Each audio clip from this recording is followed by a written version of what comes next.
नमस्कार, आर्या न्यूज देख रहे हैं आप। मैं हूं आपके साथ पल्लवी सिंह। शुरुआत करेंगे बिहार बुलेटिन की। एक मारोगे हम तीन मारेंगे, कुछ इसी तर्ज पर अब बीजेपी और जेडीयू की राजनीति चल रही है। भले ही बिहार में बीजेपी और जेडीयू की सरकार चल रही हो, लेकिन बाहर से सब कुछ ठीक ठीक लग रहा है। लेकिन अंदरूनी लड़ाई इस कदर जारी है कि इसमें एक दूसरे को पछाड़ने में दोनों दल लगे हुए हैं। दरअसल मामला शुरू हुआ था गोपालगंज के बैकुंठपुर से, जहां जेडीयू के पूर्व विधायक मनजीत सिंह से यह मामला शुरू हुआ। मनजीत सिंह बैकुंठपुर से 2010 में जेडीयू से विधायक थे, लेकिन 2015 में मनजीत सिंह ने बीजेपी और जेडीयू से अलग चुनाव लड़ा था। इसमें बीजेपी के थे मिथिलेश तिवारी, जो जीत गए थे।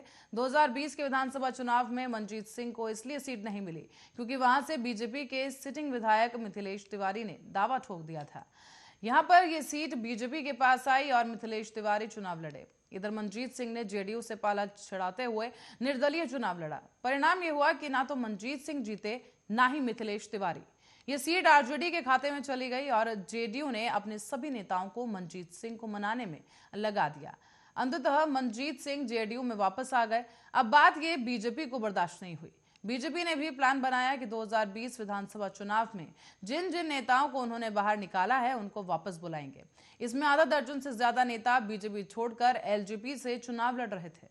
उनकी पार्टी ने 6 साल के लिए उन्हें निष्कासित कर दिया था, लेकिन जैसे ही जेडीयू ने मनजीत सिंह को वापस लिया, उसके बाद एक एक करके बीजेपी ने भी अपने पुराने नेताओं को वापस लेना शुरू कर दिया।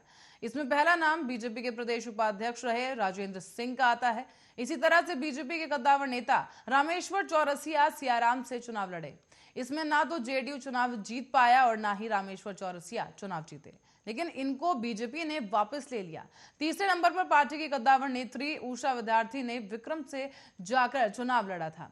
इसमें उनकी हार हुई। वहां से वाम दल के चुनाव जीत गए थे और जेडीयू की उनकी करारी हार हुई थी। उनको भी बीजेपी ने वापस अपने खेमे में ले लिया है। बीजेपी प्रवक्ता प्रेम रंजन पटेल का कहना है कि विधानसभा चुनाव 2020 में जो परिस्थितियां बनी थी, उसमें पार्टी से कुछ नेता गए थे, वो लगातार चुनाव लड़ते रहे, लेकिन अब वो वापस आना चाहते हैं और उनकी आस्था के लिए अब वो पार्टी के लिए काम करें तो उन्हें वापस लिया जा रहा है।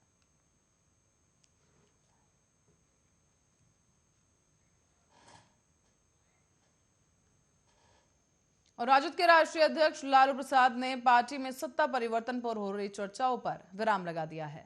उन्होंने शुक्रवार को ही दिल्ली में कहा कि जो लोग ये खबर फैला रहे हैं कि तेजस्वी यादव को राजद का राष्ट्रीय अध्यक्ष बनाया जा रहा है, वो मूर्ख हैं। ऐसी कोई बात नहीं है। पार्टी का सारा काम वो खुद देख रहे हैं। लालू प्रसाद बीमार जरूर चल रहे हैं, लेकिन वो अभी भी जीप चला सकते हैं, उस जीप चलाने की स्थिति में है, चुनावी सभा में भाग लेने की स्थिति में है, और ये सब उन्होंने पिछले दिनों भी करके दिखाया है।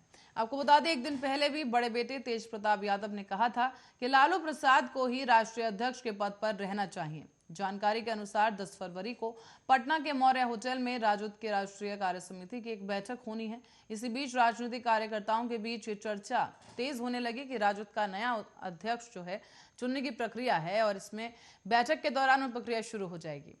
कुछ नेताओं ने तो ये भी चर्चा की कि लालू प्रसाद बीमार चल रहे हैं, इसलिए राष्ट्रीय अध्यक्ष का पद वो नेता प्रतिपक्ष तेजस्वी यादव को सौंप सकते हैं। ऐसा कयास लगाने वालों की नीयत पर लालू प्रसाद ने पानी फेर दिया है। लालू प्रसाद यादव ने दिल्ली में नीतीश भाजपा पर निशाना भी साधा और उन्होंने कहा कि नीतीश और भाजपा मिलकर बिहार के लोगों को गुमराह कर रहे हैं। भाजपा और नीतीश दोनों ही थैथलॉजी में एक्सपर्ट हैं और कांग्रेस से जुड़े सवाल पर लालू प्रसाद ने कहा कि केंद्र में कांग्रेस के साथ गठबंधन है। उनसे जब ये पूछा गया कि क्या बिहार में कांग्रेस के साथ समझौता नहीं होगा, तो लालू मीडिया पर बिफर पड़े। बोले कि आप लोग झगड़ा लगाने का काम मत कीजिए।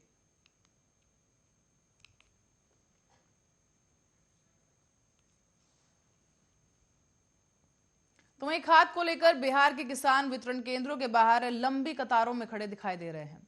उधर मंत्री से लेकर सांसद तक केंद्रीय मंत्री के सामने गुहार दर गुहार लगा रहे हैं, लेकिन किसानों को राहत नहीं दिला पा रहे। कृषि मंत्री अमरेंद्र प्रताप सिंह के बाद अब सांसद रामकृपाल यादव ने खाद किल्लत को लेकर केंद्रीय उर्वरक मंत्री डॉक्टर मनसुख लक्ष्मणबाई मंडाविया से बात की है।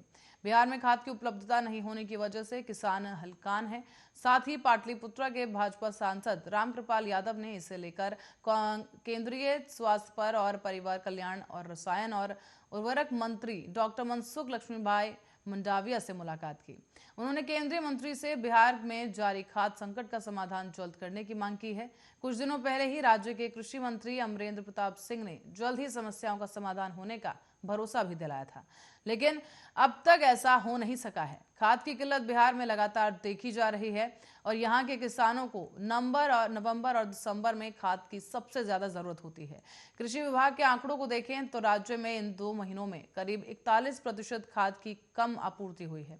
इसकी वजह से जगह जगह खाद वितरण केंद्रों पर किसानों की लंबी लाइनें देखी जा रही हैं। दिसंबर में ये तस्वीरें सामने आने के बाद अब बिहार के कृषि मंत्री ने 7 दिन में समस्या का समाधान होने की बात कही थी, लेकिन फरवरी आने के बावजूद खाद की किल्लत अभी भी जारी है। हाल ही में राजद सुप्रीमो लालू प्रसाद यादव ने भी इसे लेकर सरकार पर सवाल उठाए थे।